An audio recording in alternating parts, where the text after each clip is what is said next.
ineza yawe, urukundo rwawe, imbabazi zawe ntibirondoreka. Haleluya, Yesu Kristo nashimwe. Ndabasuhuje mu izina rya Yesu Kristo, abana mu mwanya wa nibature buri gitondo. Imana ishimwe, Imana ishimwe.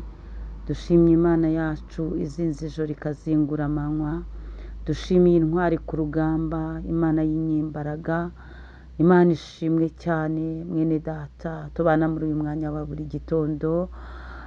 Cyane bature turamya Imana, dusenga Imana, twinginga Imana, duhugurana mu ijambo ry'Imana. Banza Imana mu byawe ku bawe, banza Imana mu rugendo rwawe, banza Imana mu kazi kawe, banza Imana ku buzima bwawe, banza Imana. Hereza Imana icyubahiro, ndakwinginze. Nyemerera ubwira Imana ngo urakoze Mana, mbyutse ngihumeka. Banza Imana, kusanya imirimo itangaje Imana yakoze. Reba ahantu hakomeye Imana yagiye gukura, reba ahantu hakomeye Imana yagiye kuneshereza, igutsindira. Uyigirire icyizere, uyizamurire icyubahiro. Ushime Imana muri iki gitondo cyane bature. Imana ihabwa icyubahiro. Nagusuhuzaga rero wowe tubana mu mwanya wa niba turi hano mu gihugu cyacu cy'u Rwanda, abari ku migabane itandukanye y'isi, mwese ndabashuhuje mu izina rya Yesu Kristo. Abakristo b'Itorero Elayono Mountain Church mu Rwanda, Yesu Kristo nashimwe. Bene data nshuti zanjye, Imana ishimwe. Mwese mbifurije kunezezwa n'Imana, mbifurije kwagurwa n'Imana, mbifurije gutabarwa n'Imana, mbifurije kuzamurwa n'Imana. Muri iki gitondo ugitangira gusenga, Imana yumve gusenga kwawe. Imana ishimwe cyane. Rero muri iki gitondo muri kumwe na Bishop Leonira, umushumba w'Itorero Elayono Mountain Church mu Rwanda. Tugarutse kuri teme yacu igira iti kumvira Uwiteka bimutera imbabazi. Imana ishimwe. Twasanze iyo wumvira Imana iguha umugisha. Twasanze iyo wumvira Imana irakugota kandi ikakugotesha umugisha. Twasanze iyo wumvira Imana irakutabara ikakurwanirira. Twasanze iyo wumvira Imana iguha n'amahoro yo mu mutima. Kumvira Imana bitera imbabazi maze ikakugirira neza. Imana ishimwe cyane.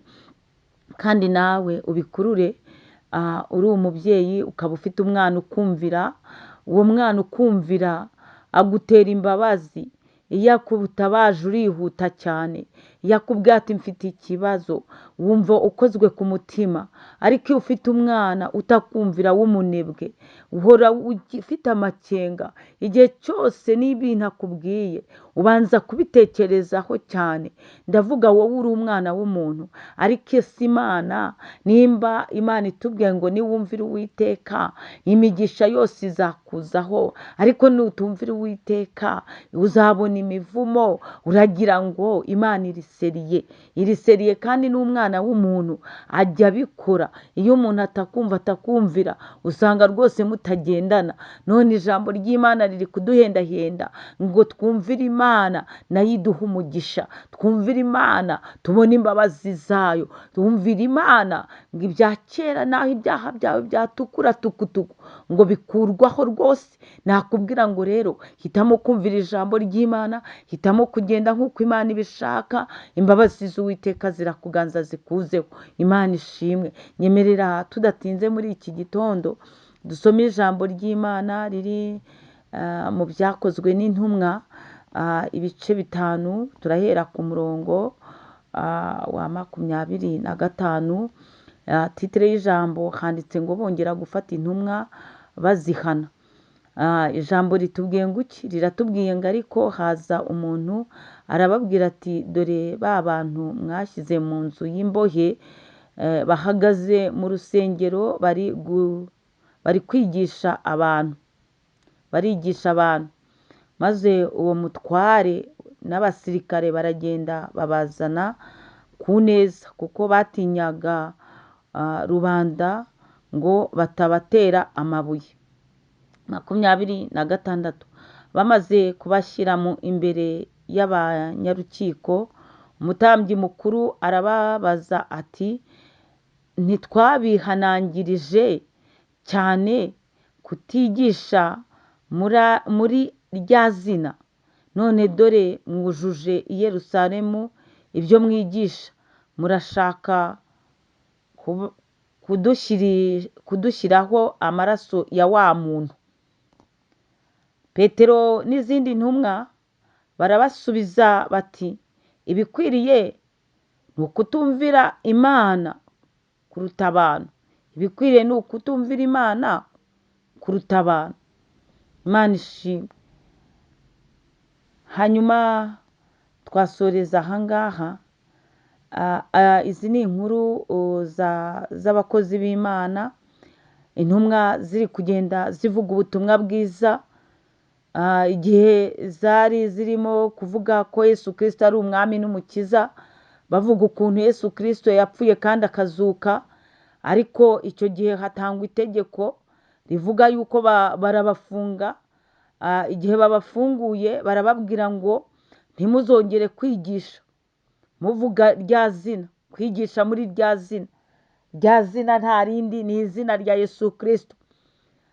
Barababwira bati rwose ntimuzongere kwigisha muri rya zina. Ariko bagira irindi jambo bavuga. Baravuga ngo none mwujuje i Yerusalemu ibyo mwigisha, murashaka kudushyiraho amaraso ya wa muntu. Nubwo abantu bagucecekesha bakavuga ngo ntiwongere kuvuga izina ry'Imana, ntiwongere kwirata Imana, ntiwongere kuvuga ko Yesu ari umwami n'umukiza, ntiwongere kuvuga ko Yesu atabara, ariko hari nabo bagera ku mutima ukabacira urubanza. Kuko urumva ngo aba bari abasirikare ndetse bari hamwe n'umuyobozi ukomeye, ngo ariko ngo barangije ngo bari hamwe n'umutware n'abasirikare, ngo ariko barangije baravuga ngo murashaka kudushyiraho amaraso ya wa muntu. Murashaka kuvuga ko Yesu Kristo ari twe twamwishe. Murashaka kudushyiraho amaraso ya wa muntu. Murashaka ko Imana ihorera izina ryayo. Bivuga ngo rero naho bagucunaguza, naho bagira gute bagucecekesha, ariko ndagira ngo nkubwire abo bagucecekesha n'abagucunaguza, abatabyemera ko Yesu Kristo ari umwami n'umukiza, ndagira ngo nkubwire nabo barabizi mu mitima yabo. Umutima wabo ugera ukabacira urubanza. Ngaba bari abantu bakomeye cyane, umutware n'abasirikare. Baravuga bati twababujije kwigisha muri rya zina, twababujije kuvuga ko Yesu Kristo ari umwami n'umukiza, twababujije kuvuga ko hari Imana ikora ibitangaza, twababujije kuvuga ko hari Imana ishobora byose. None mwebwe mwujuje i Yerusalemu abantu, murashaka kudushyiraho amaraso ya wa muntu. Nuko Petero arangije ababwiriza ijambo ryiza cyane. Arababwira ati ibikwiriye ni ukumvira Imana, ibikwiriye ni ukumvira Imana kuruta kumvira abantu. Petero yabasubije yeruye neza cyane. Arababwira ati ibikwiriye, nawe nicyo kigukwiriye muri iki gitondo.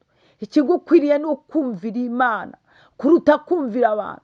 Ikigukwiriye ni ukuva mu bukoroni bw'ibyaha kuruta kumvira abapfumu n'abavuga n'abakora ibiteye isoni. Ikigukwiriye ni ukumvira Imana kuruta kumvira abantu bagukururira mu byaha.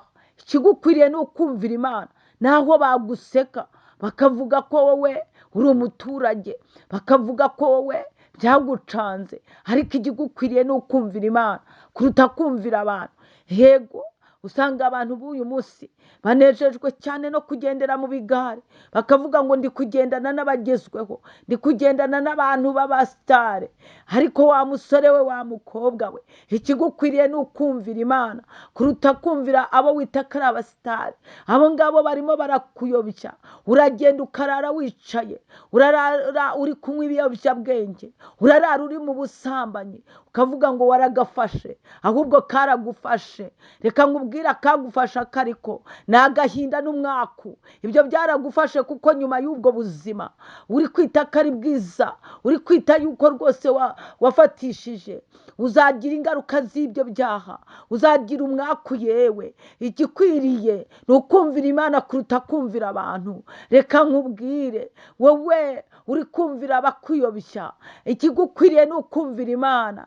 Ndagira ngo nkubwire, niwumvira Imana izaguha za kirazira, uzarindwa na kirazira, uzarindwa na kirazira z'Imana. Imana izakubwira ngo gukora ibidahesha Imana ngo ni ikizira, icyubahiro. Nawe uzabireka. Kumvira Imana bihesha umugisha. Kumvira Imana biyitera imbabazi ikakugarukaho. Kumvira Imana birakuyobora. Kumvira Imana birakumurikira. Kumvira Imana bigutandukanya n'ibyaha. Kumvira Imana bigutandukanya n'abanyabyaha. Kumvira Imana bigushyiraho igitinyiro cy'Imana. Nakubwiraga ngo ibigukwiriye ni ukumvira Imana kuruta kumvira abapagani, kuruta kumvira abanyabyaha, kuruta kumvira abatukana, kuruta kumvira abicanyi, kuruta kumvira abanyamagambo, kuruta kumvira abangana. Kumvira Imana bihesha umugisha. Kumvira Imana bitera imbabazi, Imana ikakugira neza. Nakubwiraga ngo muri iki gitondo fata umwanzuro wo kumvira Imana. Fata umwanzuro wo kumvira ijambo ry'Imana. Fata umwanzuro maze bitera Imana kukugirira imbabazi. Shalom shalom. Abagiye mu kazi muhahe muronke, abafashe safari mugendane n'Imana. Imana ibanezeze, Imana ibarebe neza, Imana ibahire, Imana ipfumbature igipfunsi cyayo ihaze kwifuza kwa buri wese. Shalom. Ineza yawe ku mwana w'umuntu, ineza yawe